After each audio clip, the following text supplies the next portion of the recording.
জানিয়ে দেব আমাদের হাতে পাওয়া বাংলাদেশের সর্বশেষ গুরুত্বপূর্ণ আপডেট সংবাদ। শুরুতেই জানিয়ে দিচ্ছি সংবাদ শিরোনাম। গণভোটের রায় বাস্তবায়ন না করলে সরকারকে সহযোগিতা করা হবে না বলল নাহিদ ইসলাম। সাবেক রাষ্ট্রপতি শাহাবুদ্দিনের দায়মুক্তি নিয়ে আলোচনা, অপরাধের বিচারে বাধা নেই। জুলাই সনদে ফাঁকফোকর ছিল বলল মাহমুদুর রহমান মান্না। মানুষ ভারত বা আমেরিকার গোলাম হয়ে থাকতে চায় না বলল চরমনায় পীর। ৩ সীমান্তে ২২ জনকে পুশিনের চেষ্টা রুখে দিল বিজিবি। এবং সর্বশেষ জানিয়ে দেব ভারতে এবার সরকার পতনের ডাক। শিরোনাম শুনছিলেন, এবার বিস্তারিত। গণভোটের গণরায় বাস্তবায়ন না করলে বিএনপি সরকারকে আর সহযোগিতা করা হবে না বলে মন্তব্য করেছেন জাতীয় নাগরিক পার্টি এনসিপির আহ্বায়ক নাহিদ ইসলাম। তিনি বলেছেন, সরকার যদি জুলাই সনদ বাস্তবায়ন না করে, গণভোটের রায় বাস্তবায়ন না করে আগামী 5 বছরের মেয়াদ তারা সম্পূর্ণ করে যেতে পারবে না। নাহিদ ইসলাম বলেন, তারেক রহমানকে সিদ্ধান্ত নিতে হবে তিনি কি 5 বছর নির্বাচিতভাবে ক্ষমতায় থাকতে চান, নাকি শেখ হাসিনা সহ পৃথিবীর অন্যান্য জায়গায় যে করুণ পরিণতি হচ্ছে জনগণের রায়কে অবজ্ঞা করার জন্য সেই পরিণতি তিনি ভোগ করতে চান। সিদ্ধান্ত তারেক রহমানকেই নিতে হবে। বিএনপির বিরুদ্ধে দলীয়করণের অভিযোগ এনে এনসিপির আহ্বায়ক বলেন, নির্বাচন কমিশন থেকে শুরু করে সব প্রতিষ্ঠানকে দলীয়করণ করেছে বিএনপি।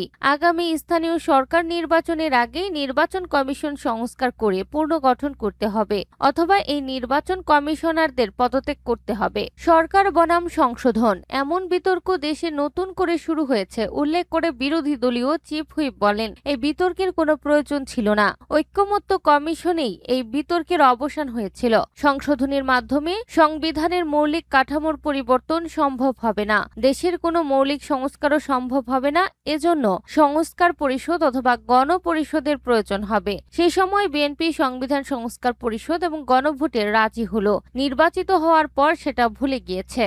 সাবেক রাষ্ট্রপতি শাহাবুদ্দিনের দায়মুক্তি নিয়ে আলোচনা, অপরাধের বিচারে বাধা নেই। সদ্য পদত্যাগী রাষ্ট্রপতি মোহাম্মদ শাহাবুদ্দিন ব্যক্তিগত কোনো অপরাধ করে থাকলে সে বিষয়ে মামলা দায়ের, অনুসন্ধান, তদন্ত ও বিচারের কোনো বাধা দেখছে না দেশের বিশিষ্ট কয়েকজন আইনজীবী। বিশেষ করে রাষ্ট্রপতি হওয়ার আগে ও পরে তার যে কোনো ফৌজদারি ও দেওয়ানি অপরাধের বিষয়ে আইনি প্রক্রিয়া গ্রহণ করার সুযোগ রয়েছে। তাদের মতে সংবিধানের 51 অনুচ্ছেদে রাষ্ট্রপতি হিসেবে তার মেয়াদকালের কর্মকাণ্ডকে দায়মুক্তি দেওয়া হয়েছে। তবে এই পদের রাষ্ট্রীয় দায়িত্ব পালনের বাইরে যদি তিনি ব্যক্তিগত অপরাধ করে থাকেন, তাহলে সেই অপরাধের বিচার হতে পারে। তারা উদাহরণ হিসেবে সাবেক রাষ্ট্রপতি হোসেন মোহাম্মদ এরশাদের জেল খাটার প্রসঙ্গ সামনে আনেন। আন্দোলনের মুখে ক্ষমতাচ্যুত সাবেক রাষ্ট্রপতি হোসেন মোহাম্মদ এরশাদ পদত্যাগের পর তাকে কারাগারে যেতে হয়েছিল।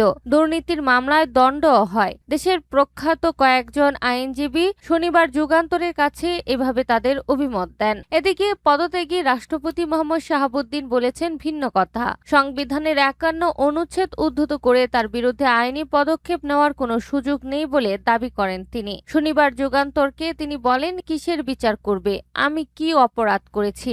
আমাকে হেয় করার জন্য এইসব অভিযোগ আনা হয়েছে। গুরুতর শারীরিক অসুস্থতার কারণ দেখিয়ে শুক্রবার বিকাল 5টা 1 মিনিটে পদত্যাগ করেন দেশের 22তম রাষ্ট্রপতি মোহাম্মদ শাহাবুদ্দিন। তার বিরুদ্ধে ভারতের পলাতক সাবেক প্রধানমন্ত্রী শেখ হাসিনার সঙ্গে ফোনালাপের গুরুতর অভিযোগ রয়েছে। এছাড়া রাষ্ট্রপতি হওয়ার আগে দুর্নীতি দমন কমিশনের দুদক কমিশনার সহ বিভিন্ন দায়িত্বে থাকা অবস্থায় তার বিরুদ্ধে বিভিন্ন অনিয়ম, দুর্নীতি ও ক্ষমতার অপব্যবহারের অভিযোগ রয়েছে। এছাড়াও তার বিরুদ্ধে আওয়ামী ফ্যাসিবাদী সরকারকে রক্ষার চেষ্টা, ব্যাংক খাতের লুটপাট ও দুর্নীতির ধামাচাপা দেওয়া এবং জুলাই অভ্যুত্থানে গণহত্যায় সহযোগিতার অভিযোগ রয়েছে। এসব ঘটনায় তার বিচারের দাবি করেছে বিভিন্ন রাজনৈতিক দল ও সংগঠন। জুলাই সনদের ফাঁকফোকর ছিল বলল মাহমুদুর রহমান মান্না। জুলাই সনদে নানা ধরনের ফাঁকফোকর ছিল বলে মন্তব্য করেছেন নাগরিক ঐক্যের সভাপতি মাহমুদুর রহমান মান্না। শনিবার 25 জুলাই বিকালে ঢাকা রিপোর্টার্স ইউনিটের সাগর রণী মিলনায়তনে সোনার বাংলা পার্টির প্রধান উপদেষ্টা অধ্যাপক আব্দুল কাশেম ফজলুল হক এবং দলটির প্রতিষ্ঠাতা সভাপতি মরহুম মিরাজুল ইসলাম আব্বাসীর স্মরণে আয়োজিত স্মরণ সভায় তিনি এসব কথা বলেন। মাহমুদুর রহমান মান্না বলেন, জুলাই সনদ সনদে বলা হয়েছে কোনো দল যদি জনগণের ম্যান্ডেট পায় তবে তারা তাদের কর্মসূচি অনুযায়ী জুলাই সনদ বাস্তবায়ন করবে। আমরা যে সনদটিতে স্বাক্ষর করেছিলাম সেখানে শুরুতেই অনেক ফাঁক-ফোকর ছিল।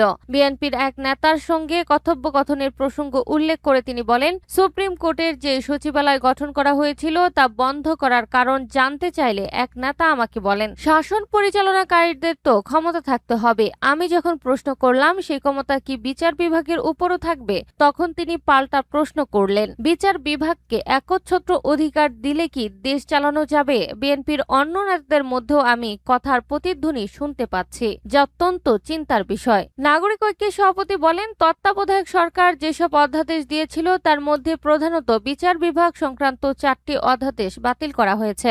এছাড়া জুডিশিয়াল কাউন্সিল, মানবাধিকার কমিশন, তথ্য অধিকার কমিশন ও দুদক নিয়ে বিষয়টি চেপে রাখা হচ্ছে। সরকার পরিচালনাকারীরা যদি মনে করেন নির্বাহী প্রধান বা প্রধানমন্ত্রীর হাতে সব প্রতিষ্ঠানের উপর একচ্ছত্র ক্ষমতা থাকতে হবে, তবে সেখানে গণতন্ত্র প্রতিষ্ঠা সম্ভব নয়।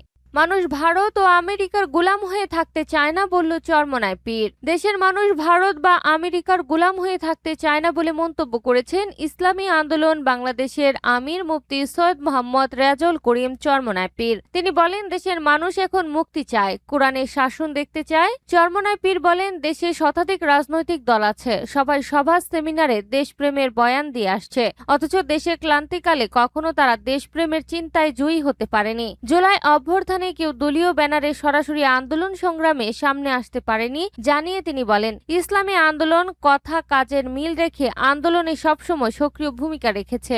জুলাই অভ্যর্থনের দিনগুলোয় জ্বলন্ত সাক্ষী। ইসলামী আন্দোলন ইসলাম, দেশ ও মানবতার পক্ষের শক্তি। তার মতে, স্বাধীনতার পর থেকে যারাই দেশের শাসন ব্যবস্থা পরিচালনা করেছে তাদের মাধ্যমে দেশে শান্তি প্রতিষ্ঠা হয়নি, বরং বারবার এই দেশের মানুষকে রক্তের বিনিময়ে তাদের ক্ষমতাচ্যুত করতে হয়েছে। জাতি হিসেবে এগুলো কলঙ্কজনক অধ্যায়। দলের মহাসচিব মাওলানা গাজী আতাউর রহমান বলেন, জুলাই অভ্যর্থনের মাধ্যমে স্বৈরাচারী শাসন ব্যবস্থার পতন হয়েছে। কেউ যদি জুলাই আন্দোলন থেকে শিক্ষা না নেয় তাহলে তাদের পরিণতিও ভয়াবহ রূপ নেবে। গণভোটের রায় বাস্তবায়ন না করে বিএনপি স্বৈরাচারী আচরণের দিকেই পরিচালিত হচ্ছে বলে মনে হয়।